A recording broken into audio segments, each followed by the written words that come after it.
Hello hi, how are you. UPSC की preparation के लिए एनसीईआरटीज आर द बेस्ट। ऐसा आपने कई एडुकेटर्स को बोलते हुए सुना होगा। इवन कि मैंने भी आपको अपनी वीडियोस में बताया है कि एनसीईआरटीज बहुत ज़रूरी हैं आपकी प्रिपरेशन के लिए जब आप प्रीलिम्स की प्रिपरेशन करते हैं। इनफैक्ट यूपीएससी की थ्रू आउट प्रिपरेशन के लिए एनसीईआरटीज आपका फाउंडेशन बनाने के लिए बहुत ज़रूरी है। बट इस वीडियो में हम बात करेंगे स्टैंडर्ड बुक्स की। क्या स्टैंडर्ड बुक्स रियली हेल्प करती हैं हमें? क्या स्टैंडर्ड बुक्स हमें पढ़नी चाहिए या फिर स्टैंडर्ड बुक्स सिर्फ एक दिखावा है, ऐसा दिखाने का कि मुझे नॉलेज ज़्यादा है, या स्टैंडर्ड बुक्स का कोई यूज़ नहीं है? इन्हीं सब चीज़ों के बारे में डिस्कस करेंगे। आगे बढ़ने से पहले मेरी आप सबसे रिक्वेस्ट है, प्लीज़ चैनल को सब्सक्राइब करें, वीडियो को लाइक करें और वीडियो को शेयर करें। कोई भी आपकी क्वेरी हो, कोई भी क्वेश्चन हो तो कमेंट सेक्शन में मेंशन ज़रूर करें। तो सबसे पहले बात करें स्टैंडर्ड बुक्स की। देखिए, स्टैंडर्ड बुक का मतलब क्या है कि जैसे आपने एनसीईआरटीज में अलग अलग क्लास की सिक्स से आप स्टार्ट करते हैं, six seventh eight nine tenth eleven twelfth, जो जो भी रिक्वायर्ड एनसीईआरटीज आप उसको पढ़ते हैं, अपना एक फाउंडेशन, अपना बेस बिल्ड करते हैं। उसके बाद अब आपको लगता है कि हाँ ठीक है, मेरा एक अल्टीमेट एक बेसिक लेवल की जो प्रिपरेशन है वो हो गई है यूपीएससी के लिए।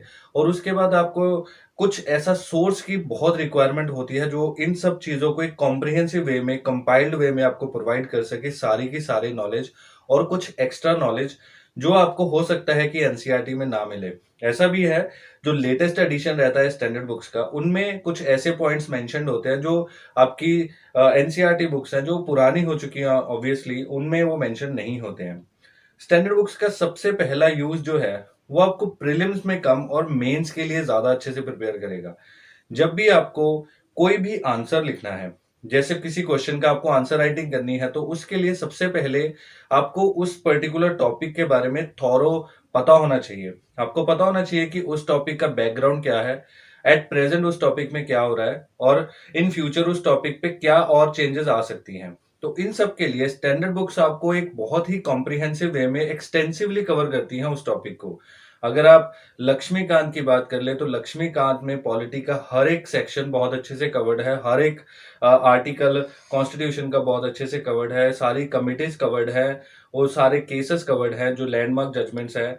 तो आप जब भी अपना आंसर राइटिंग करेंगे तो उन सब जजमेंट्स को कोट कर सकते हैं। एनसीईआरटीज ऑल्दो पॉलिटी को कवर कर देता है, बट उतना अच्छे से आपको सारी चीजें कंपाइल करके एक जगह जगह पे नहीं प्रोवाइड कर पाएगा जो कि लक्ष्मीकांत आपको पॉलिटी के लिए कर सकता है। सिमिलर है इकोनॉमी के लिए, रमेश सिंह की जो बुक है इंडियन इकोनॉमी, वो बहुत जरूरी है। उसमें जब आप मेंस की बात करें, प्रीलिम्स में हो सकता है कि एनसीईआरटीज आपको हेल्प कर दें आपका प्रीलिम्स क्रैक करने के लिए, क्योंकि ज्यादातर इकोनॉमी के क्वेश्चन करंट अफेयर्स के बेसिस पे रहते हैं और ज्यादातर उसमें भी बैंकिंग सेक्टर से क्वेश्चन आते हैं। बट जब आप रमेश सिंह पढ़ोगे तो वो आपको मेंस में बहुत हेल्प करेगा। आपको प्लानिंग कमीशन के बारे में कुछ बात करनी है तो प्लानिंग कमीशन में जब जब जैसे जैसे हमारे 5 ईयर्स प्लान्स को ग्रो हुए हैं और कौन से 5 ईयर प्लान में हमने किस पर्टिकुलर एरिया पे फोकस किया है और क्या उसके अभी रेलेवेंस है नीति आयोग से, इन सब चीजों के बारे में आपको रमेश सिंह में एक बहुत अच्छे से टॉपिक्स एक्सटेंसिवली कवर्ड मिलेंगे और आपकी आंसर राइटिंग में बहुत हेल्प कर सकती हैं ये चीजें।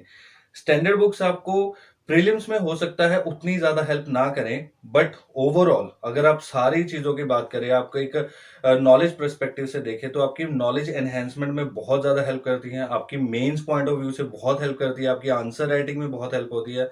सिर्फ एनसीईआरटी पढ़ के मैं इतना आपको बता सकता हूं कि आप आंसर राइटिंग प्रॉपरली नहीं कर सकते, आपको और सोर्सेस को देखना पड़ेगा। स्टैंडर्ड बुक्स आपके लिए एक एक्सटेंसिवली कॉम्प्रिहेंसिव वे में सारे का सारा टॉपिक कवर कर देती है, सारा सब्जेक्ट कवर कर देती है। एनसीईआरटी ऑल्दो बहुत अच्छी चीज है, बट स्टैंडर्ड बुक्स पढ़ना भी बहुत जरूरी है।